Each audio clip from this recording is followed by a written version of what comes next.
तर बघा आता हे तुम्ही बघू शकता, हे टर्की आहे. यांचं वैशिष्ट्य काय असतं टर्की? आता समजा एखादा फार्म आला तर तिथे साप, किडे, मुंगूस वगैरेचं प्रमाण जास्त असतं. मग समजा साप आला, कोंबड्यांमुळे अंड्यांमुळे साप येतो, तर हे काय करतं, जमिनीतून व्हायब्रेशन सोडतं. मग ते साप तेवढ्या एरियामध्ये येत नाही. ओके. आता हे जे ओरडते ते तसं ते आपल्याला ते जाणवत नाही, पण जे छोटे प्राणी आहेत जसं साप, तसं मंगूस, त्यांना जाणवतं. आणि याचं वेट किती असतं? वेट साधारण तरी 8 ते 9 किलो. अरे बापरे. आणि जर हा पक्षी विकण्यासाठी असतो आपल्याकडे, फक्त आपण शो साठी ठेवलेला आहे.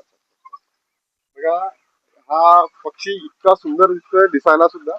आणि या फळाचं वैशिष्ट्य म्हणजे काय की आजूबाजूला जर कोणी साप येत असेल किंवा बाकीच्या छोट्या पक्ष्यांसाठी जर ते घातक असेल, त्यांच्यासाठी ते इन्फॉर्मेशन प्रोव्हाइड करण्यात म्हणजे आपल्याला किती नवीन माहिती भेटत आहे या व्हिडिओच्या माध्यमातून, तुम्ही विचार करा. तुमचेही काही प्रश्न टाका, तुम्हाला सगळेच प्रश्नांची उत्तर सुद्धा या